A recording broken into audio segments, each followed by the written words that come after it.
साहब जी, मैं जा रहा हूँ। मैंने कहा था ना आपसे, मेरी बेटी की शादी है।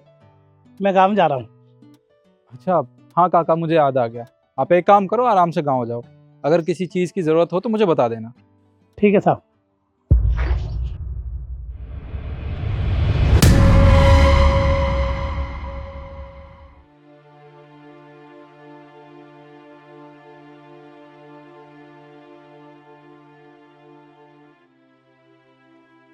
ये ये कंगन तो शिखा के है ना? ये आपके पास कैसे आए? मुझे नहीं पता साहब। बुड्ढे झूठ बोलता है। अरे जिस घर में काम करता है, जिस घर का खाता है, उसी घर में चोरी करता है। नहीं साहब, मैंने चोरी नहीं की। मेरा विश्वास करो साहब, मैंने चोरी नहीं की। अबे चुप कर झूठे। ये कंगन ना साफ साफ यही बता रहे हैं कि चोरी तूने ही की है। और कौन करेगा चोरी? काका, आप मुझे बता दीजिए, ये कंगन आपके पास आए कैसे? क्योंकि आपकी तनख्वाह तो 10,000 रुपये है ना, और इतनी कम तनख्वाह में आप ये कंगन खरीद भी नहीं सकते हो। बताइए। साहब, मैम साहब ने 2 सूट तो दिए थे, लेकिन कंगने के बारे में मेरे को कुछ नहीं पता। अच्छा भैया, अब ना मुझे बहुत कुछ समझ में आ रहा है। ये कमरे में गया होगा, भाभी वहां पे होंगी नहीं, इसने मौका देखकर ये सोने के कंगन वहां से चुरा लिए। यही सच है ना? नहीं साहब, मैंने चोरी नहीं की। मेरा विश्वास करो साहब, मुझे नहीं पता कैसे ये थैले में कैसे आई। काका देखिए, मैं आपसे आखिरी बार पूछ रहा हूँ, आप मुझे बता दीजिए कि ये इतने महंगे कंगन आपके पास आए कैसे, वरना मैं अभी के अभी पुलिस को बुला लूंगा। अरे भैया, आप इससे इतनी बात क्यों कर रहे हो? पुलिस बुलाओ। पुलिस इसको ना अपने आप देख लेगी, चोर कहीं के। कोई बात नहीं, मैं एक काम करता हूँ, अभी शिखा को बाहर बुला लेता हूँ।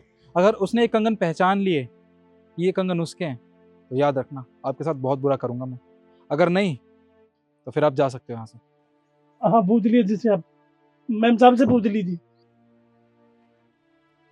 शिखा, शिखा बाहर आओ। शिखा। क्या हुआ? इतना शोर क्यों मचा रहे हो तुम? भाभी, अच्छा हुआ आप यहीं पे आ गई। इस बुड्ढे ने ना आपके कमरे से सोने के आपके कंगन चुराए हैं। कंगन चुराए नहीं है, मैंने खुद इनके बैग में रखे थे। क्या शिखा?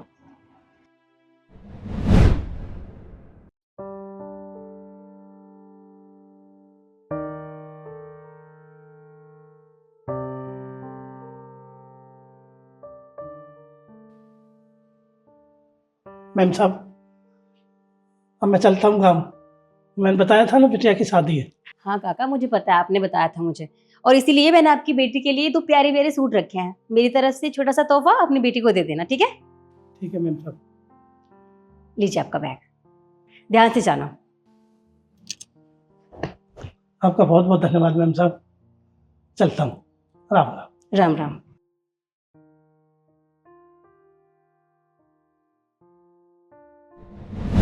शिखा, अगर तुमने ये कंगन इनको दिए थे तो मुझे बता दिया होता। अरे मैंने तुमसे आज तक मना किया है क्या किसी भी काम के लिए? तो मैं इसके लिए भी मना नहीं करता। तुम एक बात बताओ, तुम हमेशा बातें करते हो, इनको बोलते हो काका आपको किसी भी चीज की जरूरत हो तो आप मुझे बता दिया करें, लेकिन सच में जब जरूरत होती है तो तुम कहाँ होते हो फिर? तुम तो उनकी बातों से मुकर जाते हो, तुम्हें कुछ दिखाई नहीं देता है। लेकिन तुम अच्छे से जानते हो काका हमारे यहाँ कितने सालों से काम कर रहे हैं, हमेशा इनको किसी ना किसी चीज की जरूरत होती है तो इन्हें बोलना पड़ता है, लेकिन ये खुद बेचारे चुप रहते हैं। वो चाहते हैं कि हम समझ जाएं, लेकिन तुम कभी उनकी बात को समझ ही नहीं पाए। लेकिन मैं जानती हूँ, अरे इनकी बेटी की शादी है, तुम अच्छे से जानते हो इनको कितनी पैसों की जरूरत है, लेकिन ये खुद से नहीं बोलेंगे क्योंकि ये बहुत खुददार इंसान है। हमें समझना चाहिए, इनकी मदद करनी चाहिए। कभी तुमने सोचा उस बारे में? नहीं ना, लेकिन मैंने सोचा, इसलिए मैंने ये कंगन इनके बैग में रख दिए। और वैसे भी ये मैंने अपने लिए नहीं बनवाए थे, बल्कि इनकी बेटी के लिए बनवाए थे, तो मैंने दे दिए, बात खत्म। शिखा, तुम बिल्कुल ठीक कह रही हो। काका को कई बार बहुत सारी चीज़ों की ज़रूरत होती थी और मैं सिर्फ कहता था इनसे, मैंने कभी ध्यान नहीं दिया। काका देखिए, मुझसे गलती हो गई, मुझे माफ़ कर दीजिए।